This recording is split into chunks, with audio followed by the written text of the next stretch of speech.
예, 행정학의 기본 개념을 표와 도식으로 살펴보고 있는데요. 오늘은 인사와 관련돼서 한번 살펴보도록 하겠습니다.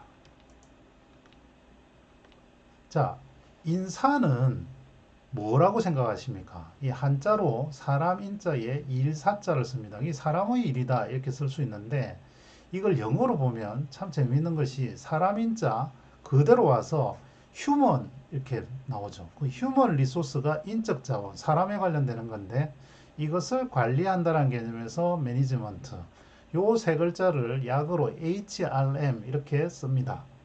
그런데 예전에 김영삼 전 대통령은 인사는 만사다 이런 이야기를 했습니다. 그러면 만사는 뭐냐?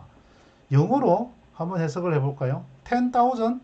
HRM is 10,000? 예, 그러나 그렇지 않습니다. 인사는 만사다라는 것은 모든 것을 뜻한다라는 뜻인데요. 이걸 영어로 이야기를 하면 HRM is everything. 만사는 인사가 모든 것이다. 이렇게 이야기를 할 수 있습니다. 그럼 인사가 정말 모든 것인가요? 뭐 무엇의 모든 것이라는 이야기입니까? 우리가 흔히 행정을 인사와 조직 뭐 이런 부분들을 좁은 의미에서 인사와 조직을 행정이라고 하는데 행정의 모든 것이 또는 정치의 모든 것이 인사에 있다. 여러분들은 동의가 되시나요?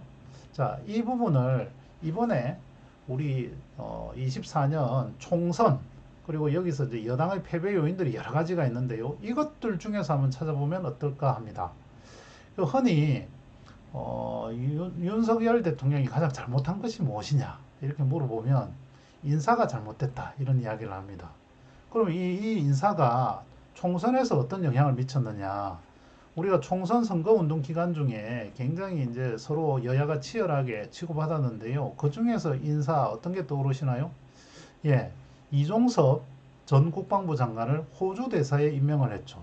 임명을 하고 다시 출국을 하고 귀국을 하고 또 자진 사퇴를 하고 이 과정에서 잘못된 인사에 대한 여러 가지 이야기들이 있었습니다. 그와 더불어서 나왔던 것이 시민사회 수석, 예, 황 수석의 발언 관련돼서 여러 가지 문제가 좀 있었습니다. 그런데 한편으로 그에 앞서서 여당의 대표를 교체를 이렇게 소위 이제 용산에서 용산의 어중이 당에서 몇 번 교체를 하게 되는데요.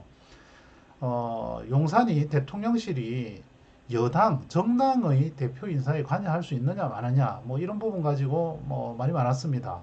또 그 이후에도 비상대책위원회 비대위원장으로 한동훈 전 이제 법무부 장관이죠. 그 대통령과 아주 친밀한 관계를 가진 사람이 임명은 아니죠. 뭐 이렇게 이제 이렇게 오게 되는데 이 과정 자체도 하나의 또 인사다. 이렇게도 또 이야기를 합니다.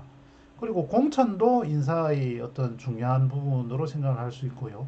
그러니까 이렇게 여러 가지 것들을 보면 물론 이제 뭐 이거 하나만 이 총선에 영향을 미치겠다고 할 수도 없고 또 대통령의 인사가 단지 이 몇 건 가운데 하나냐 이렇게 볼 수도 없으나 그동안 누적돼 왔던 것이 그대로 이어져 왔다 이렇게 이제 이야기를 할 수 있고 특히 총선 이후에도 인사와 관련되는 여러 가지 이야기들은 이어지고 있는데요.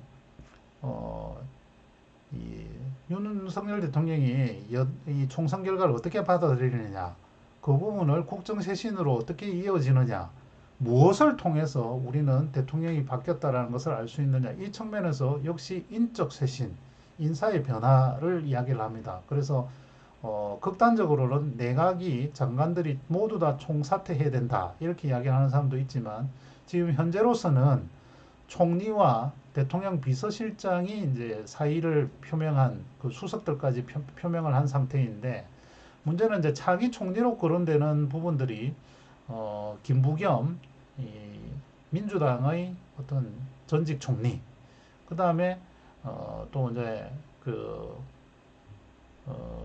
원장관 예, 원장관 그 이재명 대표와 총선에서 서로 경쟁을 했던 사람 그러니까 이런 사람들이 과연 되느냐 그리고 대통령 비서실장으로 거론되는 사람들은 김한길 국민통합위원장 또 이동관 전 방송통신위원장 뭐 이런 사람들이 거론이 되다 보니까 뭐 심지어 장제원 의원은 대통령 비서실장 또는 뭐 정무장관 이런 식으로 이제 하마 패왕이 오르면서 야당의 반응은 아직도 지금 그 민심에 대한 파악이 좀 안 돼 있는 것 같네. 그리고 뭐 그렇게 이사를 할 것 같으면 차라리 현재가 낫다. 뭐 이런 이야기들을 하고 있는데요. 이런 것들을 통해서 우리가 인사는 과연 만사냐, 인사는 에브리싱이냐, 그리고 이 인사를 통해서 우리가 진짜 실제로 어떤 메시지를 줄 수 있느냐, 이런 내용들을 살펴볼 수 있다. 이렇게 할 수 있겠습니다.